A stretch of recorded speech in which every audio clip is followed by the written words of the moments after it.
નમસ્કાર. શ્રી જય ભિક્ષુ સાહિત્ય ટ્રસ્ટ આયોજિત જય ભિક્ષુની 51મી પુણ્યતિથિએ આયોજિત ત્રિદિવસીય કાર્યક્રમના આજના બીજા દિવસે આપ સૌનું સ્વાગત કરીએ છીએ. મિત્રો, આજનો વિષય છે મૂલ્યનિષ્ઠ સર્જક જય ભિક્ષુ. મૂલ્યનિષ્ઠ સર્જક જય ભિક્ષુની વાત કરવા માટે આપણી વચ્ચે આજે ઉપસ્થિત છે સાહિત્યકાર પદ્મશ્રી ડૉક્ટર કુમારપાળ દેસાઈ, જય ભિક્ષુના સુપુત્ર. આજે જ્યારે આપણે આ વાત કરીએ છીએ ત્યારે સહેજ પણ અતિશયોક્તિ કર્યા વગર અધિકારપૂર્વક આપણે એમ કહી શકીએ કે મૂલ્યનિષ્ઠ સર્જક જય ભિક્ષુની વાત કરવા માટે, આ વિષય ઉપર વાત કરવા માટે ડૉક્ટર કુમારપાળ દેસાઈથી વધારે બીજી કોઈ પણ અધિકૃત વ્યક્તિ હોઈ ન શકે. જય ભિક્ષુના એ સુપુત્ર છે એટલા માટે નહીં, પણ ગઈકાલે જેમ આપણે કહ્યું હતું તેમ જય ભિક્ષુએ લોહીનો આપેલો વારસો, બીજો કોઈ વારસો નહીં, સંસ્કારનો વારસો અને મૂલ્યનિષ્ઠ સર્જન કાર્યનો વારસો આપ્યો છે. એ કુમારપાળજીએ પૂરી નિષ્ઠાથી, પૂરી પ્રતિબદ્ધતાથી, સહેજ પણ બીજા કોઈ પણ આકર્ષણમાં ખેંચાયા વગર છેલ્લા 40 વર્ષથી પિતાની જેમ પ્રેરક, મૂલ્યનિષ્ઠ અને આધ્યાત્મિક સાહિત્ય સર્જન કરીને માત્ર ગુજરાતનું નહીં, ભારતનું નહીં, પણ સમગ્ર વિશ્વમાં જ્યાં જ્યાં ગુજરાતી ભાષીઓ વસેલા છે તે સૌના એ એક બહુ આદરપાત્ર લાડીલા સર્જક બન્યા છે. ગુજરાત સમાચારમાં નિયમિત રીતે પ્રગટ થતી એમની કોલમ ઈંટ અને ઇમારત એ આપણા સૌને માટે, આપણા જેવા અનેક લોકોના જીવન ઘડતર અને જીવન ચણતરનું એક મજબૂત માધ્યમ બની છે. અને આપ સૌ જાણો છો, છતાં એનો જિકર કરવાનું મન થાય કે આપણા સાહિત્યની, આપણી ભાષાની આ એકમાત્ર એવી લોકપ્રિય કોલમ છે કે જેને જય ભિક્ષુજીએ શરૂ કરેલી અને એમના અવસાન પછી એમના સુપુત્ર કુમારપાળ દેસાઈએ એ કોલમને નિયમિત રીતે કોઈ પણ જાતના વ્યવધાન કે ક્યાંય પણ અટક્યા વગર આજ દિન સુધી એ ચલાવી છે. કદાચ આપણી ભાષાની, આપણા સાહિત્યની, આપણી પત્રકારિતાના ક્ષેત્રની આ એક વિરલ ઘટના છે. પદ્મશ્રી ડૉક્ટર કુમારપાળ દેસાઈ વિશે જેટલું કહીએ તેટલું ઓછું છે. એમણે શિક્ષણ, સમાજ સેવા, સંસ્કૃતિ અને મૂલ્યનિષ્ઠ પત્રકારિતા અને મૂલ્યનિષ્ઠ સાહિત્ય સર્જન, એ જે એક સીમા જય ભિક્ષુજીએ દોરેલી હતી તે એનાથી સહેજ પણ બહાર જવાનો ક્યારેય પ્રયત્ન કર્યો નથી. અને એ રીતે એમણે છેલ્લા 40 વર્ષથી સાહિત્યની, શબ્દની, સંસ્કારની, પત્રકારિતાની એમણે અવિરત સેવા કરી છે. એમનું પુસ્તક અપંગના ઓજસ કદાચ આપણી ભાષાનું એવું પહેલું પુસ્તક છે કે જેમાં વિકલાંગોની, દિવ્યાંગોની સિદ્ધિઓની વાત કરવામાં આવી હતી. અને કદાચ એ પહેલું એવું આપણું ગુજરાતી ભાષાનું પુસ્તક છે કે જેને પ્રજ્ઞાચક્ષુઓ માટે બ્રેઇલ લિપિમાં એનું રૂપાંતર પણ કરવામાં આવ્યું હતું. એવી જ રીતે લાલ બહાદુર શાસ્ત્રીજીના જીવનચરિત્ર ઉપર લાલ ગુલાબ એમનું પુસ્તક એકી સાથે 60,000 જેની નકલો વેચાઈ. આ એક વિક્રમ છે. આમ તો બાળપણમાં ઘણીવાર કહેવાયું છે એમ ઝગમગથી એમણે એમની પોતાની શબ્દયાત્રાની શરૂઆત કરેલી અને પિતાએ જેમ આપણે ગઈકાલે વાત કરી કે પિતાએ કહ્યું કે કશુંય મારે મારા પિતા પાસેથી લેવું નથી ને વારસામાં કશુંય કોઈ નાણાકીય વારસો પુત્રને મારે આપવો નથી, પણ સંસ્કારનો વારસો જે એમણે આપ્યો હતો પોતાના પુત્રને કુમારપાળ દેસાઈને એમણે બરાબર નિભાવ્યો અને એમણે પહેલી ઝગમગમાં મોકલેલી એમની કૃતિમાં એ પોતે જય ભીખુના પુત્ર છે એવી રીતે ઓળખાઈ ન જાય એટલા માટે એમણે એમનું પોતાનું પૂરું નામ પણ એમાં આપવાનું ટાળ્યું હતું. અને એ રીતે એ જે એક પ્રતિબદ્ધતા લઈને કુમારપાળ દેસાઈએ પોતાની શબ્દયાત્રા શરૂ કરી એ એમણે આજ દિન સુધી અવિરત રીતે પાડી છે. આમ ગુજરાત યુનિવર્સિટીમાં ગુજરાતી વિભાગના અધ્યક્ષ તરીકે, ભાષા સાહિત્ય ભવનમાં ડિરેક્ટર અને આર્ટ્સ ફેકલ્ટીના ડીન તરીકે એ નિવૃત્ત થયા. સમાંતરે એમનું સાહિત્ય સર્જનની પ્રવૃત્તિ તો ચાલુ જ હતી, પણ એ પછી ગુજરાત વિશ્વકોશ ટ્રસ્ટની સ્થાપનાથી માંડીને એના નિર્માણથી માંડીને આજે એનો જે વિકાસ અને વિસ્તાર આપણે જોઈ રહ્યા છીએ એમાં પણ પદ્મશ્રી ડૉક્ટર કુમારપાળ દેસાઈએ ચાવીરૂપ ભૂમિકા ભજવી છે અને હજુ પણ એ દિશામાં આગળ ને આગળ વિશ્વકોશ ટ્રસ્ટને લઈ જઈ રહ્યા છે. એમનું એક બીજું ઉલ્લેખનીય પાસું તે ભારતીય સંસ્કૃતિ અને જૈન દર્શન વિશેના એમના ઊંડા અભ્યાસનું એનું સતત એમણે ચિંતન કર્યું છે, સતત અભ્યાસ કર્યો છે અને ખૂબ ગહેરાઈથી ઊંડાણથી અભ્યાસ કર્યો છે અને પછી લોકોની સામે ગુજરાતમાં હોય, દેશમાં હોય કે વિદેશમાં હોય એમણે અનેક પ્રવચનો આપીને પ્રભાવિત કર્યા છે. પછી ઇંગ્લેન્ડ હોય, અમેરિકા હોય, પૂર્વ આફ્રિકા હોય, કેનેડા હોય, સિંગાપુર હોય, બેલ્જિયમ હોય, હોંગકોંગ હોય. ખાસ કરીને પર્યુષણ નિમિત્તે એમની આ વ્યાખ્યાન માળાઓ ખૂબ જ લોકપ્રિય થઈ છે. એટલું જ નહીં પરંતુ જૈન ધર્મના લોકો માટે અને ઇતર સૌજનોને માટે જૈન ધર્મને સાચા અર્થમાં એનું જે જૈન ધર્મનું જે સ્વત્વ છે એને પામવામાં કુમારપાળ દેસાઈની આ પ્રવચન શ્રેણીઓએ બહુ મોટો પ્રભાવ ઊભો કર્યો છે.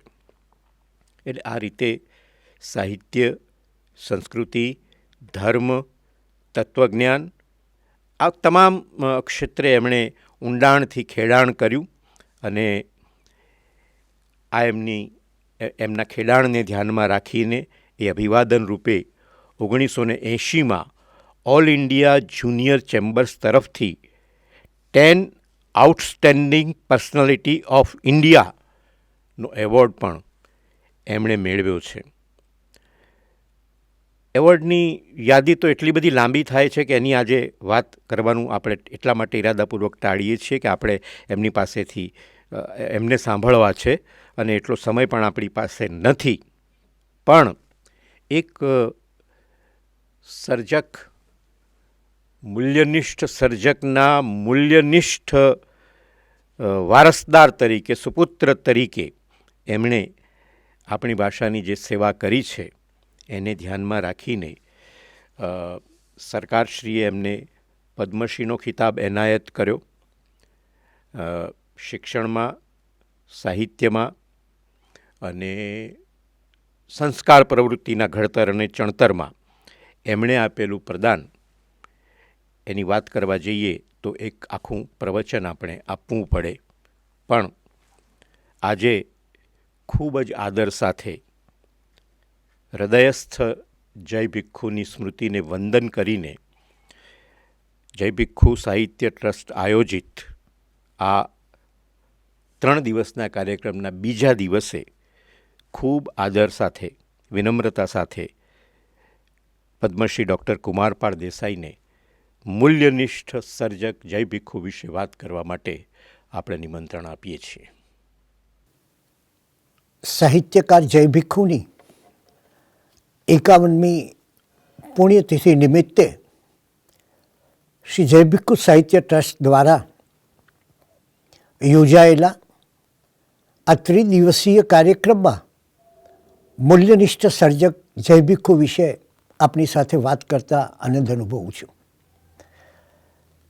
જય ભીખુ બહુ નાની વયથી પોતાની નોટમાં જુદા જુદા સુવાક્યો, જુદી જુદી શાયરીઓ, જુદા જુદા વર્ણનો એ સંસ્કૃતમાં હોય, પ્રાકૃતમાં હોય, ગુજરાતીમાં હોય, અંગ્રેજીમાં હોય, એનો એક સંગ્રહ રાખતા હતા. અને એ એવી કેટલીય ડાયરીઓમાં પહેલી ડાયરીની શરૂઆતનું પહેલું પાનું એના ઉપર એમણે લખ્યું છે કે મરના ભલા હૈ ઉસકા જો જીએ અપને લીએ, જીતા હૈ વો જો મર ચુકા ઇન્સાન કે લીએ. કદાચ આજ એમની આખી જીવન વિશેની કહો તો જીવન વિશેની અને સાહિત્ય વિશેની કહો તો સાહિત્ય વિશેની વિભાવના હતી. એનો કદાચ પહેલી વાત એ થઈ શકે કે જે જય ભીખુ સાહિત્ય ટ્રસ્ટના પ્રારંભ સાથે સંકળાયેલી છે. આ ટ્રસ્ટનો પ્રારંભ 1967માં થયો. આજ સુધીમાં એણે 100 જેટલા પુસ્તકોનું પ્રકાશન કર્યું. 10મા ધોરણ, 12મા ધોરણ, સાહિત્ય રસિકો, આમ જનતા એને માટે નિબંધ સ્પર્ધાઓનું આયોજન કર્યું. જય ભીખુ એવોર્ડ આપવામાં આવે. જય ભીખુ સ્મૃતિ વ્યાખ્યાન એ જુદા જુદા શહેરોમાં આયોજિત થાય. એથી વિશેષ યુનિવર્સિટીઓમાં ગુજરાતી વિષયમાં તેજસ્વી વિદ્યાર્થીને જય ભીખુ સુવર્ણચંદ્રક અથવા તો શિષ્યવૃત્તિ મળે. જય ભીખુના જીવન વિશેના પુસ્તકો પ્રિન્સિપાલ નટુભાઈ ઠક્કરે લખેલા, શ્રી પ્રફુલ્લ રાવળે લખેલું અને હવે થોડા જ સમયમાં પ્રાધ્યાપક સંધ્યાબેન ભટ્ટે લખેલું જય ભીખુના જીવન અને કવન વિશેના પુસ્તકો એણે પ્રગટ કર્યા છે. જય ભીખુના નાટક પરથી બંધન અને મુક્તિ નામનું એક નાટક તૈયાર કરવામાં આવ્યું જે આવતીકાલે ભજવાશે. અને એની સાથોસાથ જય ભીખુનું આખું એ જીવનચરિત્ર જે મેં લખ્યું હતું એ જીવનચરિત્ર પરથી એનું નાટ્ય રૂપાંતર થયું અને અક્ષરદીપને અજવાળે ચાલ્યો એકલવીર એ નામનું એ નાટક મુંબઈ, અમદાવાદ, ભાવનગર, સોનગઢ આમ અનેક જુદા જુદા સ્થળોએ એની ભજવણી થઈ. જય ભીખુ સાહિત્ય ટ્રસ્ટ તરફથી એક લેખક સહાયક નિધિ છે જેમાં કોઈ પણ લેખક જો કોઈ આર્થિક મુશ્કેલીમાં હોય તો એને કોઈ પણ અરજી વગર, માત્ર જાણ થાય એટલું પૂરતું, કોઈ પણ અરજી વગર એને સહાય કરવામાં આવે છે. આવા આ ટ્રસ્ટનો પ્રારંભ બહુ વિલક્ષણ રીતે થયો. જય ભીખુ એ એક અર્થમાં કહીએ તો ખબીર, ખુમારી અને ખુદદારીનો પર્યાય હતા. એમને ડાયાબિટીસ વર્ષોથી અને ઘણો પ્રેમથી ગળ્યું ખાય અને ખવડાવે અને આંખો પણ બાળપણથી એટલી જ નબળી, એમના પગમાં સોજા, કિડનીની તકલીફ અને ત્યારે ઘણીવાર એમના મિત્ર હોય એવા ડૉક્ટરો એમની ચિંતા કરે ત્યારે કહેતા કે મેં જ્યારે શરૂઆત કરી લેખનની ત્યારે મેં 3 કિશોર કથાઓ લખી છે. એનું નામ છે જવામર્દ, હિંમતે મર્દા અને એક કદમ આગે. એટલે હું મર્દ બનીને, જવામર્દ બનીને જીવવા માગું છું, હિંમતે મર્દાની માફક રહેવા માગું છું અને એ રીતે મારા જીવનમાં એક એક કદમ આગળ ભરવા માગું છું. એમણે જે સમયે જય ભીખુ સાહિત્ય ટ્રસ્ટની સ્થાપનાનો વિચાર પ્રસિદ્ધ જાદુગર કેલાલને આવ્યો. કેલાલે એક સમયે જાદુકલામાં કરવામાં આવતી છેતરપિંડીને પરિણામે જાદુકલાનો ત્યાગ કર્યો હતો, તિલાંજલિ આપી દીધી હતી. એવે સમયે જય ભિક્ષુએ એમને પત્રો લખીને કહ્યું કે આપણે ત્યાં વેપારી તો ઘણા થશે, પણ આ સમાજમાં કલાકાર નથી થતા, તું એક એવો કલાકાર છે, સ્ટેજ પર પાછો આવ. અને એમની પ્રેરણાને પરિણામે કેલાલ ફરી પાછા સ્ટેજ પર પાછા આવ્યા. આ જે આખી ઘટના બની એ પછી શાંતિપ્રસાદજી મહારાજ અણદાબાવા આશ્રમના એ પણ એમના સ્નેહી અને એવા અનેક સ્નેહીઓએ વિચાર કર્યો કે જય ભિક્ષુને એક થેલી આપીએ, જેને કારણે આટલા રોગો છે અને આટલી મુશ્કેલીઓ, પોતે આર્થિક સંકળામણમાં છે, દેખાય નહીં ક્યારે, ખુમારીથી જીવે, કલ્પના પણ ન આવે, પણ એમને કંઈક પોતાના પાછળના સમયમાં આ રોગોથી ઘેરાય ત્યારે એમને કંઈક મદદરૂપ થાય માટે એક થેલી આપવાનો વિચાર કર્યો. એક દિવસ કેલાલ એ નોટ બધી લઈને આવ્યા, થેલી પૈસાનો એક બંડલ લઈને આવ્યા અને એમના હાથમાં મૂક્યો. જય ભિક્ષુ મૌન રહ્યા. કેલાલે બહુ ખૂબીથી કહ્યું કે આ હું તમને નથી આપતો, પણ જયા ભાભીને એટલે કે તમારા પત્નીને આપું છું. જય ભિક્ષુએ કહ્યું પૂછી જુઓ એને. ત્યારે જયાબેને એમને ના પાડી કે ના, હું ન લઈ શકું. ત્યારે જય ભિક્ષુએ એમને કહ્યું કે કેલાલ, તમારી સાથેની મારી એક અભિન્ન મૈત્રી છે અને મૈત્રીને માટે હું તમે કહો તો મારો પ્રાણ પણ આપું, પણ તમારું આ કવર હું નહીં લઉં. કેલાલે કહ્યું કે જો તમે જાન આપવા તૈયાર છો તો પછી આટલું મારું માન તો રાખો. જય ભિક્ષુએ કહ્યું ના, તમે મારો જાન માગી લો તો આપું, પણ આ તો તમે મારી શાન માગી લો છો. જેણે જિંદગીમાં કોઈની પાસે કશું લીધું નથી એ કઈ રીતે તમારી પાસે લઈ શકે? એટલે એ રકમ પાછી આપી. એવામાં જામનગરના અણદાબાવા આશ્રમના શાંતિપ્રસાદજી આવ્યા. કેલાલે એમને સમજાવ્યા અને કહ્યું કે આપણે કોઈ પણ સંજોગોમાં જય ભિક્ષુને આ થેલી આપવી છે. શાંતિપ્રસાદજી બહુ મિષ્ઠભાષી હતા, બહુ પ્રેમથી વાત કરતા, અને એમણે કહ્યું ત્યારે જય ભિક્ષુએ રકમ લેવાનો ઇનકાર કર્યો અને કહ્યું કે મહારાજ, તમે મને એ કહો કે સિંહ કદી ખડ એટલે ઘાસ, સિંહ કદી ખડ ખાય ખરો? મેં મારા જીવનમાં ક્યારેય સરસ્વતીને વેચી નથી અને લક્ષ્મીની ઉપાસના કરી નથી, માટે હું આ રકમ ન લઈ શકું. સવાલ એ ઊભો થયો કે આ રકમનું કરવું શું? ત્યારે છેવટે એવું નક્કી કર્યું કે આનાથી કોઈ સત્કાર્ય થાય, કોઈ સાહિત્યનું પ્રકાશન થાય, કોઈ મૂલ્યનિષ્ઠ સાહિત્ય સમાજને પ્રાપ્ત થાય. અને એટલે એમ નક્કી કરવામાં આવ્યું કે હવે આ રકમમાંથી કોઈક સાહિત્યિક પ્રવૃત્તિ કરવી. ત્યારે હવામાંથી પક્ષી કાઢતા જાદુગર ખેલાલે કહ્યું કે તમારી વાત અમને મંજૂર, પણ તમારે અમારી એક વાત મંજૂર રાખવી પડશે. એનું નામ અમે સાહિત્ય ટ્રસ્ટને જય ભિક્ષુ સાહિત્ય ટ્રસ્ટ આપીશું અને એ ટ્રસ્ટમાં હવે તમારે નામ ના નહીં પાડવાની. જય ભિક્ષુએ કહ્યું તમે જે નામ રાખશો તે, પણ હું આ ટ્રસ્ટમાંથી મારા અંગત કામને માટે એક પણ પૈસો લઈશ નહીં. અને એમાંથી આ આખું એ જય ભિક્ષુ સાહિત્ય ટ્રસ્ટની ઉદ્ભવ થયો. આપે ગઈકાલે સાંભળ્યું કે પ્રાધ્યાપક સંધ્યાબેન ભટ્ટે જય ભિક્ષુના જીવનની કેટલીક માર્મિક અને હૃદયસ્પર્શી વાતો કરી. અને ત્યારે જય ભિક્ષુના જીવનમાં આચાર અને વિચાર બંને સરખા ચાલે. કવિ કાગે એકવાર કહેલું એમને વિશે કે વાત વખાણું વાણિયા કે કલમ વખાણું ભાઈ, વાત વખાણું વાણિયા કે કલમ વખાણું ભાઈ, હૃદય વખાણું તાહરું ભવભવ બાલાભાઈ. જય ભિક્ષુનું મૂળ નામ બાલાભાઈ હતું, એ ભવભવ બાલાભાઈ.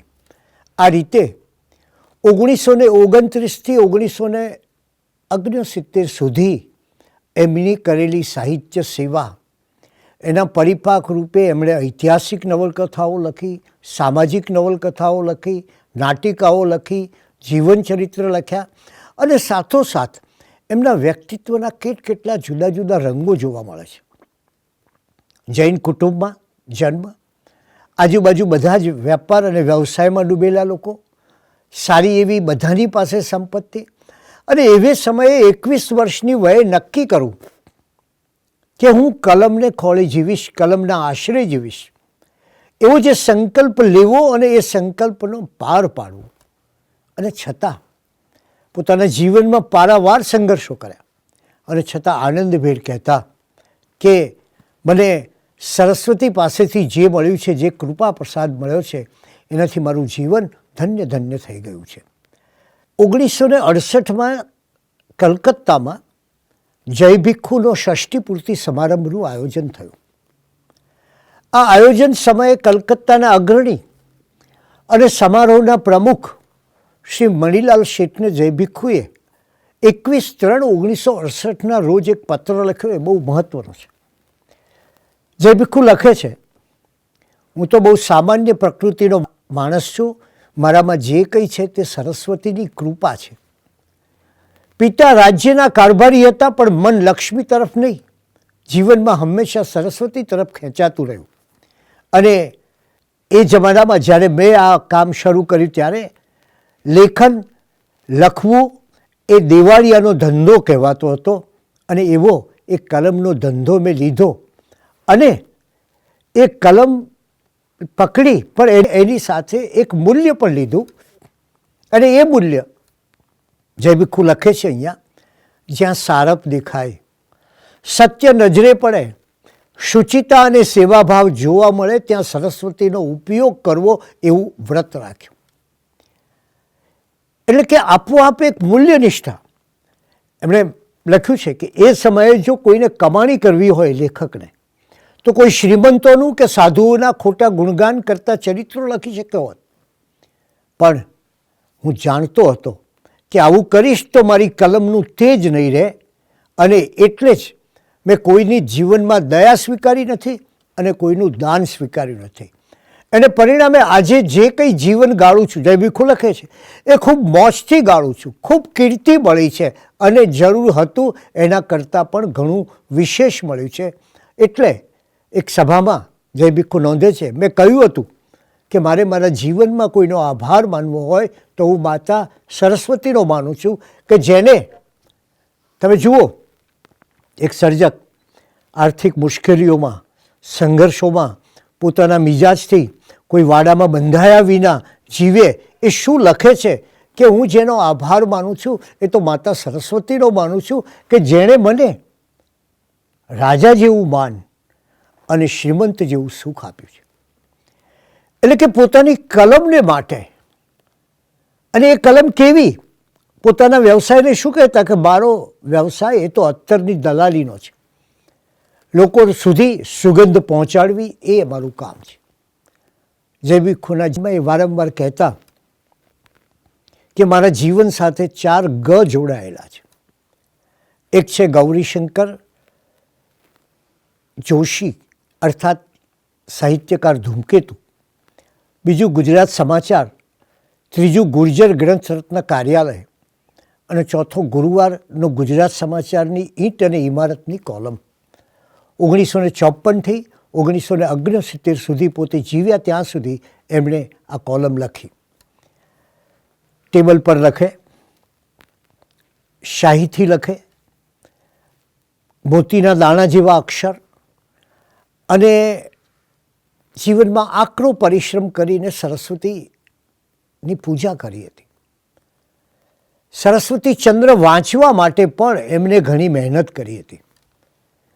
કોઈ પણ વિષય ઉપર લખે તો એ વિષયના બધા જ સંદર્ભો એકઠા કરે, એક નાની નોટબુકમાં એ સંદર્ભોની નોંધ લખે, અને પછી પોતાની કલ્પનાથી એને વિશે વિચાર કરે.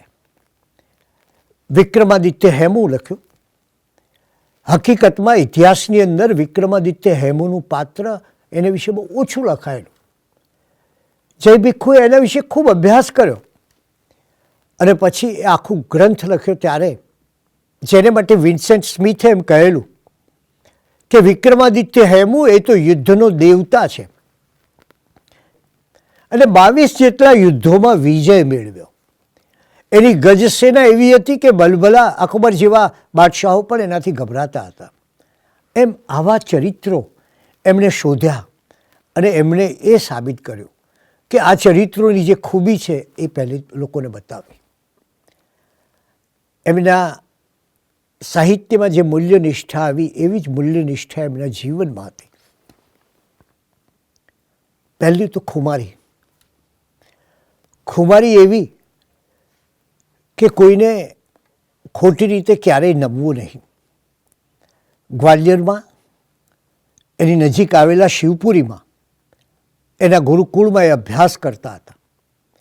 આ સંસ્થામાં અભ્યાસ કરતા વિદ્યાર્થીઓને જૈન દર્શન, અંગ્રેજી ભાષા, તત્વજ્ઞાન આ બધાનું જ્ઞાન આપવામાં આવતું હતું. એક બહુ ઉત્કૃષ્ટ પ્રકારની સંસ્થા હતી અને સામાન્ય રીતે એ સંસ્થામાંથી બહાર નીકળીને વ્યક્તિ એ પંડિત બનતી હતી, જૈન ધર્મના પંડિત બનતી હતી. જૈવિકો અભ્યાસ કરતા ત્યારે એક એવો ખ્યાલ હતો કે વિદેશમાં જઈને એક જૈન પંડિત તરીકે જૈન ધર્મના પ્રસારનું કામ કરે. આવે સમયે એક મતભેદ થતા જૈવિકોએ ના પાડી અને કહ્યું, પોતાના ગુરુજનો પ્રત્યે આદર વ્યક્ત કરવાની સાથે કહ્યું કે મારે તો કોઈ દિશા, જુદી દિશામાં જવું છે, આ મારી દિશા નથી. અને એને પરિણામે પોતાનો સાહિત્ય પ્રેમ, પોતાનો સરસ્વતી માટેનો પ્રેમ અને એને કારણે એમણે આ લખ્યું. કોઈ મોટા શ્રેષ્ઠીઓને પણ એ સાચી વાત કહેતા ક્યારેય ગભરાતા નહીં. કસ્તુરભાઈ લાલભાઈ જેવા ઉદ્યોગપતિને પણ પોતાને જે લાગે એ હિંમતપૂર્વક ને ખુમારીપૂર્વક કહેતા, પ્રેમથી કહેતા. આથી પન્નાલાલ પટેલે તો કહ્યું છે કે જય ભિખ્ખુ એટલે પ્રેમનો ઉભરો. એમનો જીવનની બીજી વિશેષતા એ છે એમની ખુશાલી. જિંદગીમાં જ્યાં જવું ત્યાં ખુશાલી આપવી.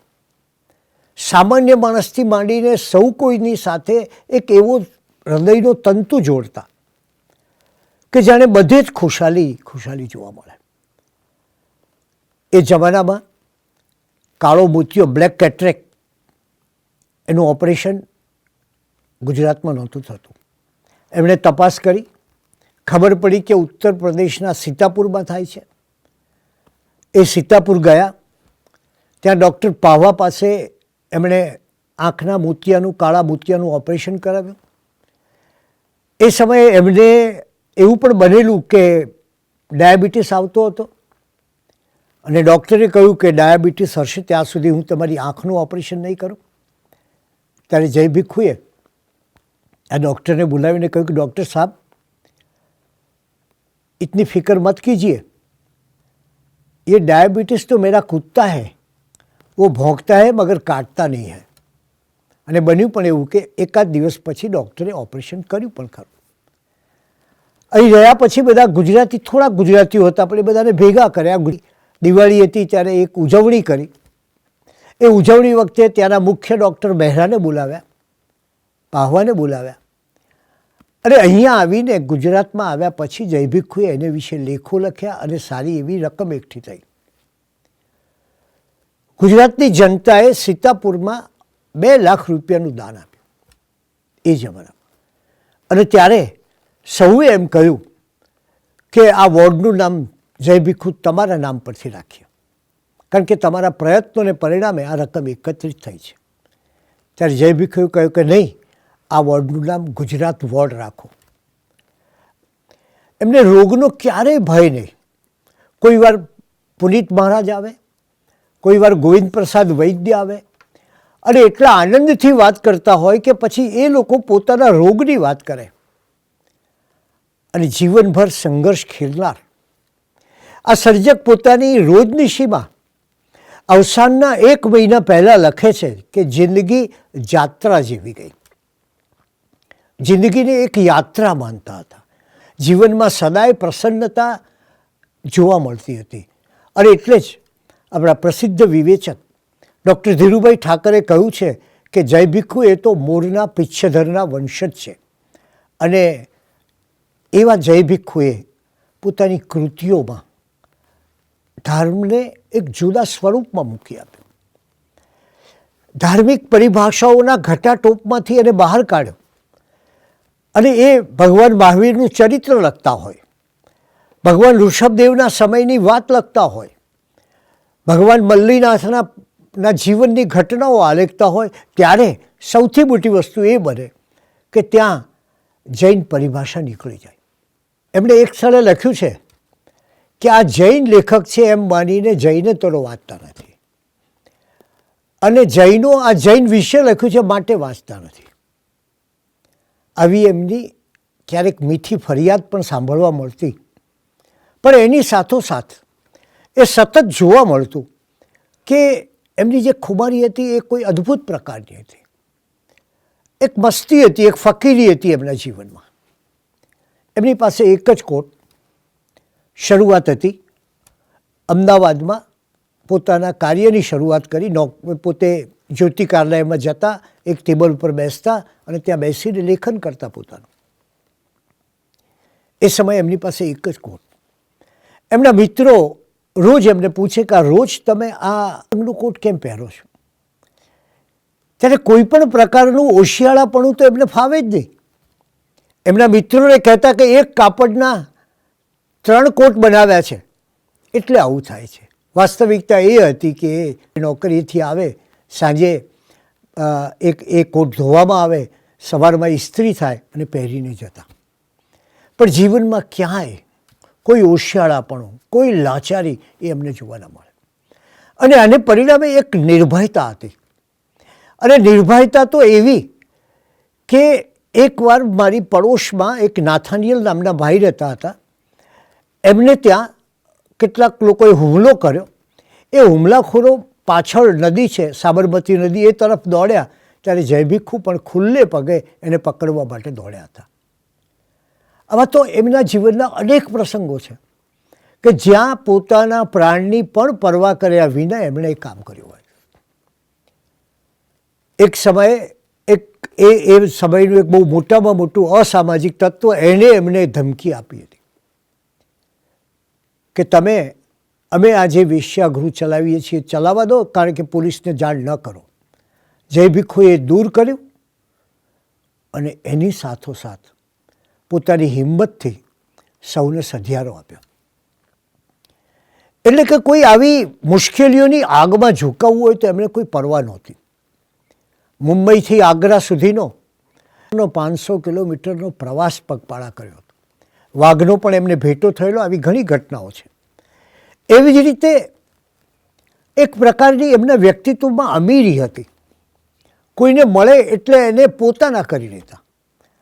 અને એટલે જ એ પછી એ રહેતા એ ચંદ્રનગર સોસાયટીનો પગી બચુભાઈ હોય કે પછી ભાવનગરના મહારાજા કૃષ્ણકુમારસિંહજી હોય, આ સૌ કોઈની ચાહના એમને હંમેશા મળતી રહી.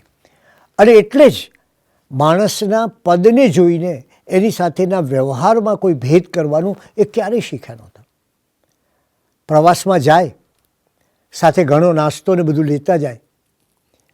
પોતાના સાથેના લોકો, પોતાના પરિચિતોને તે આપે, પણ એ ડ્રાઈવરને પણ આપે. એ સમયે અમદાવાદના છેવાડાના વિસ્તારમાં એમને રહેવાનું નક્કી કર્યું. એક જ બસ માંડ કોર્પોરેશન પાસેથી મેળવેલી. એ 33 નંબરની બસનું છેલ્લું સ્ટોપ હોય ત્યારે ડ્રાઈવર ઘેર આવે, બેસે, એને નાસ્તો કરાવે અને એના ખબર અંતર પૂછે. એટલે કે કોઈકને માટે કશું કરી છૂટવું એવી સદભાવના એમના જીવનમાં રહેતી. એમના પરમ મિત્ર ધીરુભાઈ ઠાકરે લખ્યું છે કે દુખિયાના આંસુ લૂછવાનું એમને લગભગ વ્યસન થઈ ગયું હતું. આમ કષ્ટમાં હોય, આંખો કામ કરતી ન હોય, મુશ્કેલી હોય, છતાં ચંદનની માફક ઘસાઈને પોતાની આસપાસના વાતાવરણને એક પ્રેમ આપતા. જેવું લખતા એવું પોતાના જીવન જીવતા પણ ખરા. એમને પ્રાણી કથા લખી. હિન્દુ ધર્મની પ્રાણી કથાઓ, બૌદ્ધ ધર્મની પ્રાણી કથાઓ, જૈન ધર્મની પ્રાણી કથાઓ. પણ એ માત્ર પ્રાણીઓના પ્રેમની કથાઓ લખીને વર્ણવીને અટકી ન ગયા. અમારા ઘરમાં એક મગન નામનો બિલાડો હતો. એ રોજ જય ભીખુ સાંજે ભોજન માટે બેસે ત્યારે એમના પગ પાસે આવીને બેસે. એને એક વાટકીમાં ભાત દૂધ એ આપવામાં આવે અને એ બિલાડી નિરાંતે ખાય. એકવાર એવું બન્યું કે એ મગન કંઈક બહારથી કશુંક એવું લઈને આવ્યો કે ઘરના બીજા લોકોને બહુ અરુચિ થઈ. એટલે ઘરનો જે નોકર હતો એ મગનને લઈને પાછળ નદીના કિનારે મૂકી આવ્યો. સાંજ પડી, જય ભીખુ જમવા બેઠા. રાહ જોતા હતા મગન ક્યારે આવે પછી જમવાનું શરૂ કરું. પણ મગન તો ક્યાંથી આવે? ઘરના લોકોને પૂછ્યું, ક્યાં છે મગન? છેવટે સૌએ કહ્યું કે એને તો આ નદીમાં અહીંયા મૂકી આવ્યા છે, કારણ કે એ આવું બધું લઈ અને ઘરમાં આવતો હતો. જય ભીખુએ કહ્યું કે જ્યાં સુધી મગન નહીં આવે ત્યાં સુધી હું ભોજન નહીં લઉં. અને હકીકતમાં એ બેઠા. બધા લોકો નદીના કિનારા પર તપાસ કરવા ગયા. સદભાગ્યે એ મગન મળી ગયો, પાછો આવ્યો. અને એથી વિશેષ મજાની વાત એ છે કે એમણે એમનું એક પુસ્તક આ પ્રિય મગનને એમ કરીને આ બિલાડીને અર્પણ કર્યું હતું. આવી એમના જીવનમાં કેટલી ઘટનાઓ છે જેનું સ્મરણ કરું તો પાર ના આવે. એમનો આતિથ્ય પ્રેમ. કવિ કાક તો હંમેશા કહેતા કે તમારા ત્યાં આતિથ્ય પણ પામીને હું ધન્ય બની જાઉં છું. એવું એમનું આતિથ્ય પણ. અને કહેતા કે હું માંદો પડું તો ચાકરી માટે બાલાભાઈને ઘેર જવું એવી મારી ઈચ્છા છે. આવી લાગણી ડાયરાના માણસ. એ જમાનામાં અમદાવાદના શારદા મુદ્રણાલયમાં લેખકો, કવિઓ, પ્રકાશકો, ચિત્રકારો આ બધા લોકો ભેગા થતા. એ ડાયરામાં ક્યારેક ધૂમકેતુ હોય, ગુણવંતરા આચાર્ય હોય, કનુ દેસાઈ હોય, ચાંપસી ઉદ્દેશી હોય, ચુનીલાલ વર્ધમાન શાહ હોય, ચિત્રકાર ચંદ્ર ત્રિવેદી હોય, સોમાલાલ શાહ હોય, રજની વ્યાસ હોય. અને પછી સૌ આનંદ કરતા. એકબીજાને મદદરૂપ થવાની ભાવના ખરી. એટલે ચિત્રકાર હોય તો પછી એ લેખકના કોઈ સરસ ટાઇટલની ચર્ચા પણ કરે, પણ સાથોસાથ મોજ મજા પણ કરતા.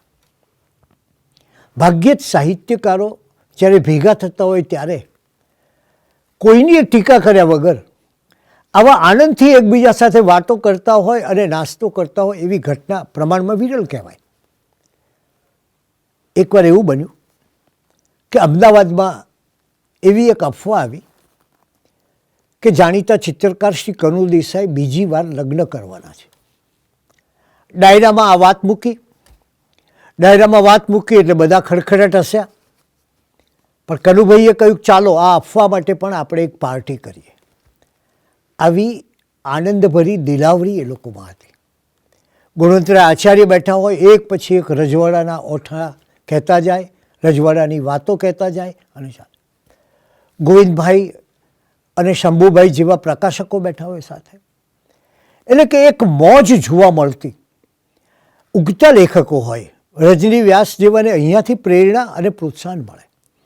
નવા અધ્યાપકો હોય એ પણ આ ડાયરામાં આવતા અને જોડાઈ જતા અને પરસ્પરની સાથે એક સંબંધ બાંધતા. જેમ સર્જકો સાથે સંબંધ, જેમ સામાન્ય લોકો સાથે સંબંધ, એમ સંતો પાસે પણ એમને સંબંધ. સોનગઢના કલ્યાણચંદ્રજી બાપાને એ મળ્યા અને કલ્યાણચંદ્રજી બાપા પાસેથી એ સમજ્યા કે ધર્મને સેવાનું રૂપ કેવી રીતે આપી શકાય એ એમની પાસેથી શીખ્યા. પુનિત મહારાજ અનેક વાર ઘેર આવે. પૂજ્યશ્રી મોટા 3 દિવસ સુધી એમની સાથે એમના ઘરમાં જય ભીખુના નિવાસસ્થાનમાં રહ્યા. મોગટલાલજી મહારાજ હોય દેગામના, આનંદમયી મા હોય, ધનકુંવરબાઈ સ્વામી હોય, પંડિત સુખલાલજી હોય, દલસુખભાઈ હોય. આમ અનેક લોકો એમની પાસે આવે, એમનો પ્રેમ મેળવે અને પરસ્પર આનંદભેર જીવે. એમનો પરમ મિત્ર શાહઝરીન એને જિંદગીભર યાદ કરતા હતા. અને ત્યારે પોતાના જીવનની અંતિમ વેળાએ 1 મહિના અગાઉ રોજનિશીમાં એમણે લખ્યું કે જીવન તો આખરે પૂરું થવાનું છે. 62 વર્ષનો માણસ અનેક રોગોથી ભરેલો અને મનસ્વી પુરુષ માગી માગીને કેટલા વર્ષ માગે. પણ લખ્યું સાથે કે જીવ આ જાય ત્યારે કોઈએ શોક ન કરવો, કાં તો ગંભીરતા ધારણ કરવી અથવા તો એકાદ ભજનની ધૂન ચલાવવી. નિરાધાર, અશક્ત અને ગરીબને ભોજન આપવું, પાળેવાને દાણા નાખવા, ગાયને ચાર નાખવી, બને ત્યારે તીર્થાટન કરવું. અને એમનું છેલ્લું વાક્ય હતું, સૌએ અગરબત્તી જેવું જીવન જીવવું. આમ પોતાના લેખનમાં જે હતું એ જ પોતાના જીવનમાં હતું. અને એટલે જ એક સરસ્વતીના પૂજારી, ઉપાસક, અડક ખુમારી, લહલહાતી ખુશાલી, અનોખી ફકીરી, વિરલ બહાદુરી, દિલની અમીરી અને મનની દિલાવરી, આ બધું મળીને એક સર્જકનું જે સર્જન થાય, એક સર્જકનું જે જીવન હોય, એવું જીવન એમનામાં જોવા મળે છે. અને એને પરિણામે સાબરમતી જેલમાં રહેલો એક કેદી, એનું નામ એચ બલજી, જે સાબરમતી જેલમાં ગયા પછી પોતાના કારાવાસના સમય દરમિયાન જય ભિક્ષુના ઈંટ અને ઇમારતના પ્રસંગો વાંચી અને પોતાના જીવનને પરિવર્તન કરવાનો વિચાર કરતો હતો, પરિવર્તિત કરવાનો વિચાર કર્યો. એ એચ બલજી એ એમનું અવસાન થયું ત્યારે લખેલો પત્ર છે એ જય ભિક્ષુની જે મૂલ્યનિષ્ઠાની મહેકનું એક મોટું ઉદાહરણ છે. એ એચ બલજી લખે છે कि घर वालों को मेरा आदाब और सलाम. जनाब जय भिक्षु साहब की अचानक मौत की खबर पढ़कर दिल को निहायत ही अफसोस और मलाल दुख, दिल को निहायत ही अफसोस और मलाल हुआ. मरहूम ने अपनी जिंदगी बकौल शायर के, कविना शब्दों में कहिए तो, अजीजी सीखी, गरीबों की हिमायत सीखी, जैर दस्तों के मिसाइल को समझना सीखा. एमणे गरीबोનું દુઃખ શીખ્યા, જાણ્યું અને કહે છે એમનો પક્ષ લીધો, પીડિતોના પ્રશ્નોને પણ સમજવાનું શીખ્યા. પછી એ માણસ આગળ લખે છે, હમ નહીં માંગતે હમ લોગ બઝ્વે ઇન્હે કલામ, હમ તો ઇન્સાન કા બેસકતાપન માંગતે હૈ. અમને કોઈ પણ વસ્તુની અભિલાષા નથી, અમને તો માણસની નિખાલ પ્રેમાળ ભાષાની અભિલાષા છે. મેં એચ બલજી લખે છે, मैं इंसानियत के इस देवता को खिराज अकीदत એટલે श्रद्धांजलि, मैं इंसानियत के इस देवता को खिराज अकीदत पेश करते हुए अल्लाह से दुआ करता हूँ कि उनको जन्नत में जगह अता फरमाए और तमाम घर वालों को सब्र करने की तौफीक अता फरमाए. છેલ્લે જે ભિક્ષુના આખા વ્યક્તિત્વને જાણે બતાવતો એ રીતે, અલ્લાહ મગફરત કરે, અઝલ આઝાદ મર્દ થા. ઈશ્વર મારી એ લાગણી કબૂલ રાખશે કે તે એક વિરલ પ્રકારના મર્દ હતા. આવું એક જીવન, એનું આજે આપણે 51મી એમની પુણ્યતિથિએ સ્મરણ કરીએ છીએ. એ મૂલ્યનિષ્ઠા એ સાહિત્યમાં પણ પ્રગટી અને સાહિત્યના અનેક ક્ષેત્રોમાં, એ પછી પ્રેમ ભક્ત કવિ જયદેવમાં વૈષ્ણવ સંપ્રદાયની વાત હોય, શહેનશાહ અકબરમાં મુસ્લિમ સંપ્રદાયની વાત હોય, બોરો દેવળમાં રજપૂત યુગની કથા હોય, ઋષભદેવમાં કોઈ પ્રાચીન આદિકાળની વાત હોય, મલ્લીનાથ કે ભગવાન મહાવીરમાં જૈન તીર્થંકરોની એક લોક ચાહના પામે એવું વ્યક્તિત્વનું આલેખન હોય, એ બધું અને એની પાછળ પેલા મૂલ્યોની સુવાસ એ મૂકતા ગયા.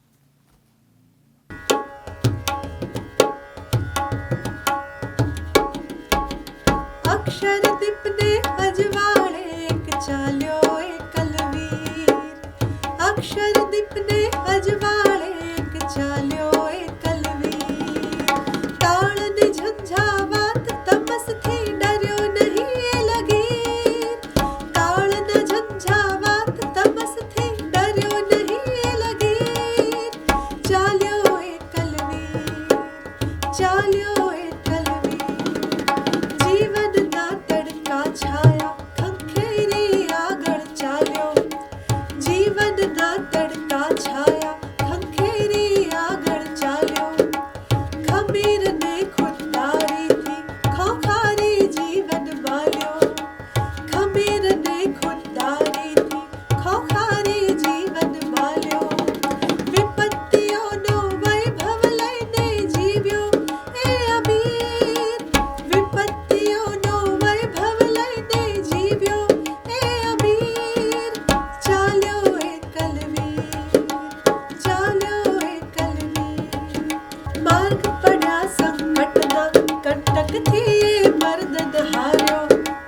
માર્ગ પડ્યા સંકટના કંટકથી એ મર્દન હાર્યો નિજના નીતિ નિયમ નિભાવવા મળ્યો ન કોનો વાર્યો નિજના નીતિ નિયમ નિભાવવા મળ્યો ન કોનો વાર્યો જ્ઞાન જડિત એ યશસ કીર્તિનો તાજ છે એને શીર જ્ઞાન જડિત એ યશસ કીર્તિનો તાજ છે એને શીર ચાલ્યો એ કલવીર ચાલ્યો એ કલવીર અક્ષર દીપને અજવાળે એક ચાલ્યો એ કલવીર અક્ષર દીપને અજવાળે એક ચાલ્યો એ કલવીર કાળના ઝંઝાવાત તમસથી ડર્યું નહીં એ લગીર કાળના ઝંઝાવાત તમસથી ડર્યું નહીં એ લગીર ચાલ્યો એ કલવીર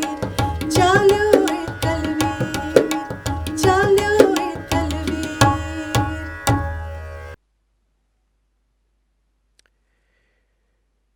તો જય ભીખુ સાહિત્ય ટ્રસ્ટ વતી ખૂબ જ આદરપૂર્વક પદ્મશ્રી ડૉક્ટર કુમારપાળ દેસાઈનો આપણે આભાર માનીએ. મૂલ્યનિષ્ઠ સર્જક જય ભીખુ એ વિષયને કેન્દ્રમાં રાખીને કુમારપાળભાઈએ ખૂબ જ વિશદતાથી ઊંડાણમાં જઈને સાહિત્ય સર્જક મૂલ્યનિષ્ઠ સાહિત્ય સર્જક જય ભીખુને પુનઃ આપણી સામે ઉઘાડી આપ્યા છે, આપણી સામે મૂક્યા છે. આ 3 દિવસના કાર્યક્રમની એ જ સફળતા ગણાશે કે જય ભીખુ વિશે સાંભળીને આપણે સૌ શ્રોતાજનો આજના સાંપ્રત સમયમાં જ્યારે મૂલ્યનિષ્ઠ સર્જકતાનો દુષ્કાળ ચાલી રહ્યો છે એમ કહીએ તો ચાલે, ત્યારે જય ભીખુના જીવન અને કવન, એમનો સંઘર્ષ અને એમનો સંકલ્પ અને એમનો સંઘર્ષ એ બધી વાતો પદ્મશ્રી ડૉક્ટર કુમારપાળ દેસાઈ જે જય ભીખુના સુપુત્ર છે એમણે આપણી સામે મૂકી. એ માટે જય ભીખુ સાહિત્ય ટ્રસ્ટ વતી હૃદયપૂર્વક કુમારપાળ દેસાઈ સાહેબનો આપણે આભાર માનીએ છીએ. ધન્યવાદ.